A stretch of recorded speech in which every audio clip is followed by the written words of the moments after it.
So excited to be joined by one of the voices of wrestling on the Superstation, a big part of one of the key families in wrestling history, Mr. David Crockett. David, so glad you're with us today here on Under the Ring Pro Wrestling Conversations. Oh, it's my pleasure. Really is. So you hear that Ric Flair is going to be wrestling one more match. What emotions come to you as somebody so personally tied to him? Well, at first I was extremely concerned. And then listening to Rick, watching him train, I said, he's going to do it. Now, he's not going to be like the Ric Flair that I knew him at first as far as athleticism, but he's going to be great. He's going to give you a great match. And the whole night is going to be fantastic.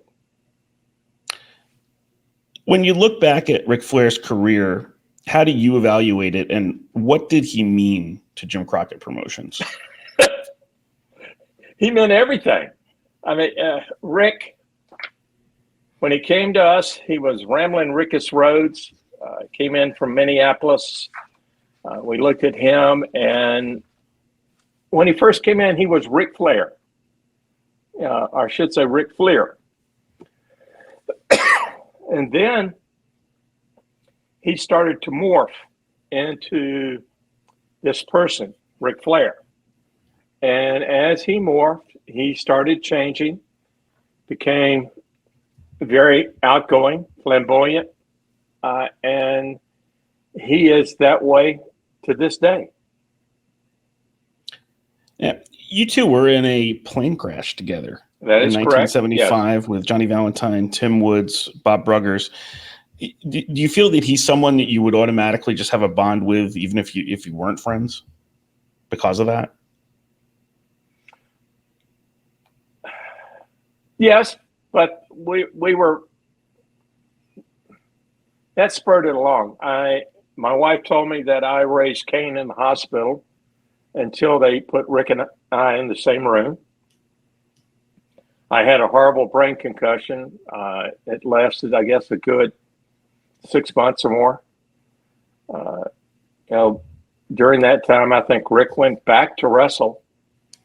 And yes, we've become close, very close. When he was in the hospital in intensive care, we didn't think he was going to live. I got a call, and we went down there, and I looked, and yes, I did not think he was going to come through, but he did. And see, that's him. When you think he's down and out, he always comes back. And this match is the same way. Ric Flair has to do this. I mean, it's just his personality. And it's his terms. It's so incredible to see what he was even able to accomplish. Most of the bulk of the career that everybody knows was after 1975. And then, obviously the health issues, the health challenges that he had several years ago. I don't think anybody thought, he was going to kick out on two with that either. And he obviously has, to the point of where he's, you see these training videos with Lethal, and it's just like, has he missed a day? Yeah, I was down there, and that's true. He goes every day, sometimes twice a day, to these workouts. Now, Rick is not a quote bodybuilder as far as lifting weights and that. He is cardio, continual cardio, and to stretch those muscles. That's why he's lasted so long. There are a lot of wrestlers that the golden boys that are very muscular and tight, well, those muscles tear very easily. So, but Rick, throughout his career, has been very conscious of his workouts. I've seen him wear out a Stairmaster machine. The Hindu squats that he does, it's just, he's inhuman when he starts that. Now, with this event coming up for Ric Flair's last match, how involved are you directly with this event? I know it's being promoted under the Jim Crockett Promotions banner, and as this is coming together, what's kind of been your involvement so far? Well, interviewing a lot of the wrestlers for Ric Flair's roast, also the wrestlers that are going to be on the card besides Ric Flair. And just talking to the people individually as a group, just my experience over the years, promotion, things that have worked, things that have not worked. And I just ask questions. Have you thought about this? Have you thought about that? I've seen you've been getting involved with some things down in your neck of the woods with AEW, doing some commentary, did some stuff on AEW Dark for them, and also a bit with the NWA, with them bringing back the Crockett Cup. How do you enjoy modern wrestling, and what parts of the modern game do you enjoy? The youth that is in wrestling, definitely. You look at Brock Anderson. A young man, he's carrying on the family tradition. Ashley Flair, you look at her, they're more today high flyers, more like Lucha Libre or AAA as far as their moves. They're constantly moving. Whereas, way back when in 75, in the 70s, let's say middle 70s, we had some very big, strong, athletic wrestlers that made us, the golden years, as we called it. Today, the wrestlers are very smart. They're all business people. They know that the career is only going to be for X period of time. So they are looking to invest their money, diversify, which a long time ago we didn't have that. I think at the end of the day, whether the style is fast paced or hybrid kind of with Japanese and Mexican mix in there, it's all about getting a reaction from the audience, and that part of it's certainly never changed. Right. It's like anything. It's the psychology. Of wrestling. Today, it's more a set that they're told a scene and how to do it. Whereas, before it was, all right, we sort of knew the end, but we had no idea what was going to happen in between that. It was all ad lib, and which was great, and some of the younger wrestlers today are doing that. They have very good coaches, so I'm anxious to see a lot of them come to the front. Was it fun for you to get behind the mic a little bit again in AEW? I know you're going to be doing that for the upcoming show also. It was fun to be with Tony Schiavone. That was the main reason. Tony and I, golly, it's all like ham and eggs. And I look forward to the 31st, July 31st, and being with Tony. This might be, you have Ric Flair's match. This might be our last one. You don't know, but I am so excited to be there with him. You two were a pair that I watched as a child, and you just brought so much natural joy and intensity to everything you were doing. And I appreciate what you were doing so much more now than I did maybe when I was a little kid, watching the Superstation on Long Island in the 1980s. What were you mostly trying to accomplish on commentary? I'm a fan. Okay, first and foremost, I am a fan. And I would call the match like a fan. What would they say? What would they do? I mean, I'm not above screaming, yelling. I come unglued, and, that it became fun. I had no idea what was going to happen in the match. Really, it just, I said, "Don't tell me. I don't want to know." And it really, I hope I'm not a great announcer. No, I wanted fans to feel like they were ringside, that they were almost in the ring with those wrestlers. One of the things that I did behind the camera was the audio person in the truck. I said, I want you to play that audio like someone is right next to that wrestler. They can close their eyes and see what's going on. That's what needs to happen. I feel like the only person I can think of maybe in wrestling who maybe came close to your intensity during his career was probably Don West. I feel like Don really had that in terms of that natural reaction, that right. Excitement about the product, and just really, it is great to show the fans that somebody actually just, you're not going to a library, you're going to a pro wrestling show. So you want some actual, excitement in there. Well, you go to a theater to watch a movie, and what do they use to really it's music, it's the sound. If you get scared watching a horror movie, you cut the sound off. So, sound has so much to do with it. And, and I hope, I know it'll happen, is that, for those people that cannot come to Nashville, which it'll be a shame because you're going to have so much fun. Nashville is a fantastic city, but, with Fight TV carrying the broadcast worldwide, everybody's going to be able to see it. And there's so much more to see besides Ric's match. As you mentioned a little bit about production and sound and stuff like that, as someone deeply involved behind the scenes in the production of TV production of wrestling, how important is good TV production to good wrestling programming? Golly, it's mandatory.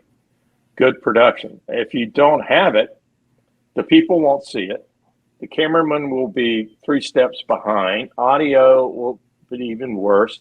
Tape replay. Everybody has to be in sync. You have to be a well-oiled machine and team.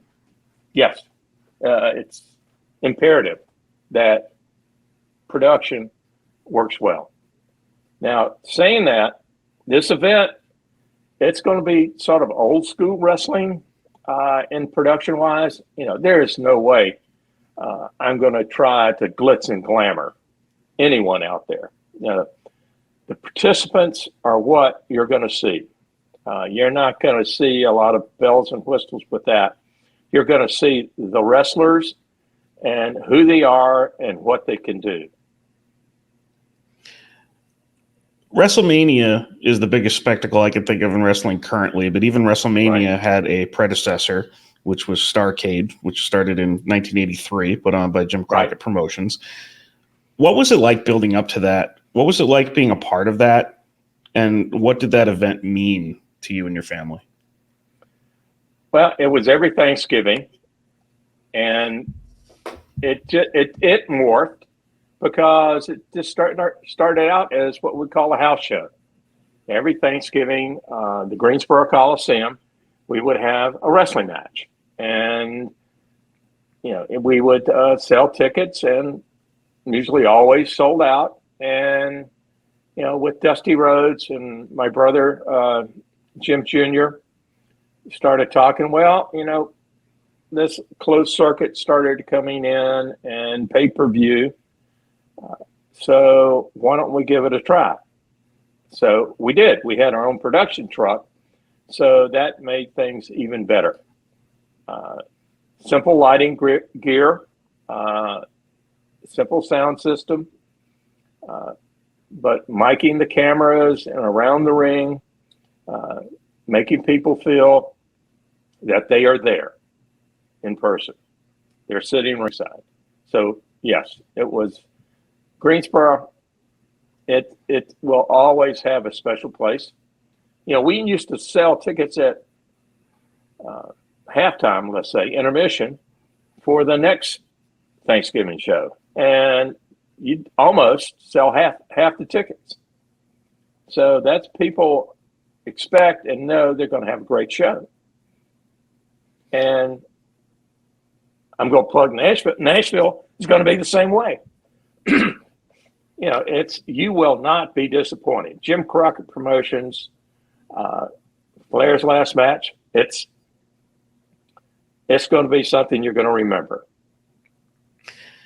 People speak in such a reverent way about Jim Crockett Promotions and Mid-Atlantic Wrestling and what it meant to them, even to this day. You just talk to anybody who was kind of watching back then, and people always refer back to, especially some of the old interviews, and just what kind of things do you hear from fans? Because I'm sure you hear memories from them all the time about stuff that means something to them. Well, I got letters in the past that, you know, I just want to let you know that my grandmother or grandfather died watching wrestling, and they died happy. That they talk about some of the matches, cage matches, bull rope matches, and how violent, but also how entertaining they were. And, you know, people would love to hate the wrestlers, but they would also be the very first ones in line outside the auditorium of Coliseum for an autograph. I don't know how to explain it. We have a culture, and it still lasts today. The people, it's multi-generational. You have the great-grandparents, the grandparents, the parents, and the children. Now, they all are watching it, well, mainly because of streaming. You know, with the internet today, there's not a match that you really can't find. And that is why I think you see the resurgence of, you know, the Dusty Rhodes, the Tully Blanchard, Arn Anderson, Ric Flair, the Road Warriors, you know, all those wrestlers were so unique, and their interviews, you know, Roddy Piper, I mean, they were priceless. You know, they weren't scripted. Mm-hmm. They just started talking, and for me, I felt like a human mic stand, because I'd hold that mic, and I just was amazed, you know, watching, you know, wrestlers who, you know, they just pick up on one another and banter back and forth. You know, I wish everybody could do that. You know, and a lot of people are jealous of that. You know, that everyone had the gift of gab. Everyone worked as a team. Even if you're a good guy or a bad guy, you know, things were clicking. I remember years ago when the shows started streaming again, World Championship Wrestling was on WWE Network, and then I guess now Peacock. Right. I interviewed Cody Rhodes sometime around that time, and we were just kind of chatting about what old wrestling we were watching at that time. And I said to him, you know, I recently just rediscovered Ivan Koloff, and as a kid, again, I didn't understand that he was so great, and just watching some of his old stuff back, I'm like, you know, he was outstanding, wasn't he? And Cody was like, yeah. Yeah, the Russian Bear, and he, you know, to meet him and know him outside the ring, he was such a teddy bear. I mean, really. But I mean, you look at Nikita, he changed his name legally to Nikita Koloff. You know, and I mean, when he first came in, he was scary. I mean, truly scary. You didn't know what was going to happen in the ring, you know, because he didn't. Or in the interview segments, as I recall, I recall David Crockett taking the Russian sickle. Yeah, that was like running through the backyard in the summertime and catching a clothesline. That's what it felt like. Man. Yeah. what was we have competition now back in wrestling again, which I think is great, and it's fun, and it's probably better for the wrestlers and the promotions too. You have to have competition. Have to. If you don't, then you get lazy, and you shouldn't do that. What was the relationship between your dad and the other promoters, and then when your brother and the other promoters, or even yourself? Like, what was it like in those days with them trying to, exchange talent and work with each other, but then kind of maybe being a little competitive with each other sometimes? Yeah, you had territories way back when, and that was, as far as my father, he was very good friends with all the wrestlers and all the promoters. With the promoters, Vince McMahon Sr. and my father were very good friends. Bill Watts, Eddie Graham. Eddie Graham, my father got him the job with Cowboy Electrical in Florida. So it's Mike LaBelle out in California, Don Owens up in Oregon and Washington State. Some of them are. There again, you have to remember the time. Communication and networking was not that easy. You didn't have cell phones. It was black and white TV when it first started. So, the meetings, the Wrestling Alliance meetings each year, that was really the only time they truly got together. Otherwise, they talked on the telephone. And it's so interesting to hear you mention all those names, and so much interconnectivity with all of that too. When you think about, who kind of came off the Eddie Graham tree. Well, that was Dusty Rhodes, and that was Kevin Sullivan, and so many other people that influenced other people that, you show up at a wrestling show now and you're still going to find some connection that with somebody that came from somebody else. Jim Ross coming from Bill Watts, Right. Sting came from Bill Watts, also Ultimate Warrior. Yep. When he came from Bill Watts. Arn Anderson actually came from there. Rick was traveling and he said, "This guy is an Anderson." He sent his tape in, and you're right. He looked exactly like an Anderson. Still does today. So when they're saying they look like an Anderson, are they looking like Ole or are they looking like Gene? A combination. I think Arn, he's a combination of both. Yeah. Yeah. Because now I remember with FTR when they were breaking in, everybody's like, "Oh, they look like Andersons." I'm like, "Well, you're just saying that they both kind of look like Arn, really." He's kind of inherited the look like an Anderson thing now. Oh yeah, and Arn is really since he's got a new career, you might say, he's really stepped in front of it and really has taken off. He really has. He's always had the gift of gab. Oh, yeah. And now he's expanded it. I mean, with his podcast and his interviews. When you used to watch the four horsemen together, they would just click. One would say something, the other would catch it, and they run with it for a while. Then another one. It just go back. Matter of fact, they're going to be in Nashville. Oh, yeah. Yeah, so I'm looking forward to that. How different was it for you being in your family promotion and then being in the kind of the corporate environment of WCW? And what kind of had to adjust for you?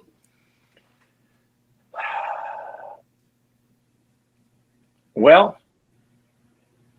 it was.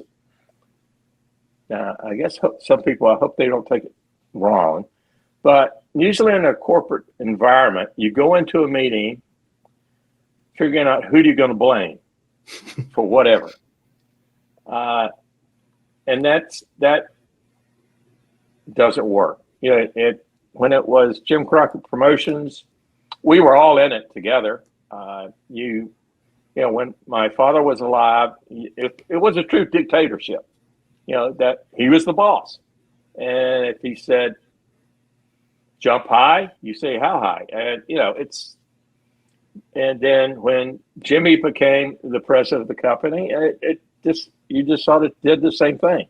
I learned, early on, if I wanted something, I ended up making it his idea or somebody's idea, just so long to get it done. In the corporate world, I did the same thing. And you didn't have, in the corporate world, everybody was trying to they had an agenda and they wanted to move to another position, I guess you might say. You had some teamwork, but not as much as I'd like to have seen. You look at it, Ted Turner was the only one in his company that wanted us. Nobody else did. Until Bill Shaw, head of HR, volunteered to take us over. And WCW just started running full speed then. You have to credit him for making WCW number one. Certainly. I have to ask you, just because I don't know much about this time period, but what was David Finlay like as a pro wrestler? And what's your favorite memory from that time period when you were in the ring? I got the hell beat out of me. It was, Youre's father gave me a crappy payoff. Wham! No one in the family knew the business. I was an amateur wrestler, wasn't married. And father talked to me. He said, someone needs to understand their end of it. So I did it. I guess it was about a year and a half. Developed asthma and had to stop. But I learned, and I understood when somebody was talking to me about, well, I don't know if I can do that, or, if they're truly hurt or not. If I can look and if they fall the wrong way, I know they're hurt. Mm-hmm. I just had never, the whole time I knew you as David Crockett, the announcer from TV. I did not know that you wrestled until a few years ago. So then when I started diving down that rabbit hole, I find you and it was a rabbit hole. You and Jim Dillon as a tag team. And I'm like, that David Crockett and JJ Dillon as tag team partners. Who knew? I was one of the four ponies, not the four horsemen. All right. We're going to move on to something right now we call the 3 count. It's going to be 3 quick questions and your answers. Oh. So what is a stand-up interview you could do which you knew would crack you up, and a stand-up interview that was just completely unpredictable to you? Which wrestlers? Roddy Piper and Abdullah the Butcher. What made so Piper would crack you up and Abdullah was the unpredictable one? Oh, Abdullah, you never knew what was going to come out of his mouth. Roddy Piper always, would just his sayings. All the interviews were fantastic. But don't get me wrong. Roddy brought in his knowledge base. I would drive and watch him. He'd have a book, and he's writing the whole time. He'd hear things on the radio. He'd read things. Well, this sounds good. That sounds good.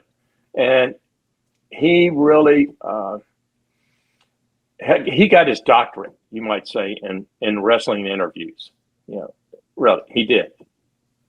Yeah. I'll add too, he's probably one of the nicest people I've ever seen to fans whenever I saw him at various shows in the Northeast over the years. Mm-hmm.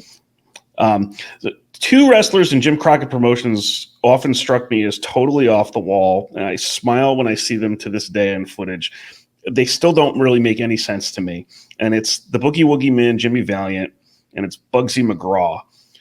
What is your best description of those 2 characters? Because I've tried for a long time.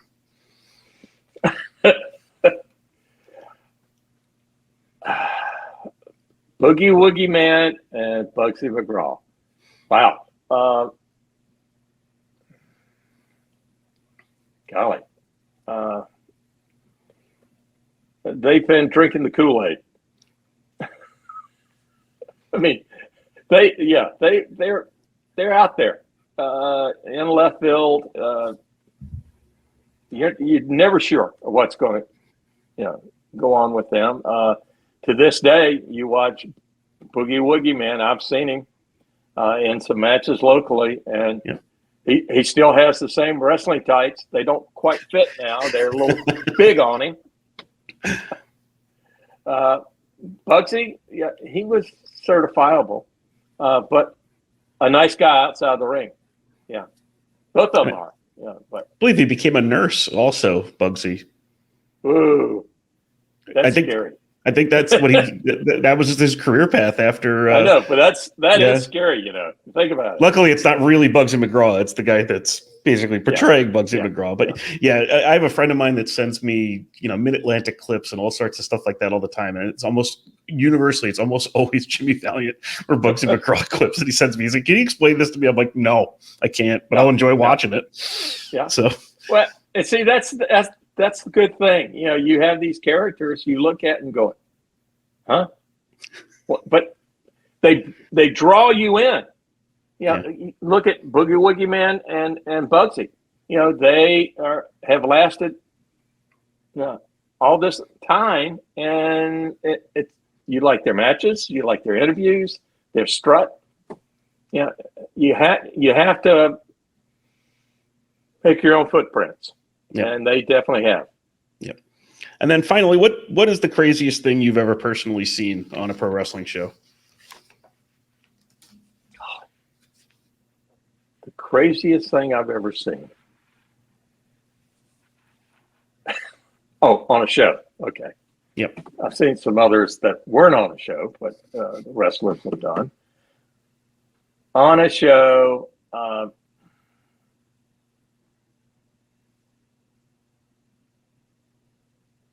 trying to think. They're all crazy.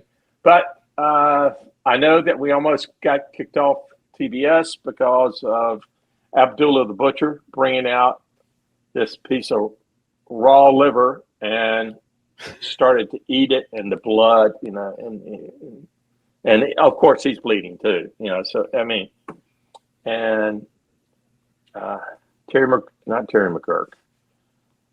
Well, Ted, secretary, called and said, "Never again." So, yeah. And then you'd have to let him know, well, it's Abdullah. He's going to decide to do what he's going to want to do. Yeah, he's going to do it again. Yeah, you just hope it's not on television. Right. Yeah. Well, David, thank you so much for joining me today on Under the Ring. I really enjoyed talking to you and getting to hear your stories and your perspective. And best of luck with this Ric Flair's last match. And I'm sure you and Tony Schiavone are going to be great. Oh, thank you very much. And I hope you're going to tune in, or I hope you can be there, really, because it is going to be fun. 3 days. Think about it. The Ric Flair roast, there's so many named people that are going to come and really roast him. And then you've got Starrcade with all the wrestlers meet and greet there. And then that Ric Flair's last match, the 31st. It's going to be one exciting weekend. I want to thank you for having me. My pleasure.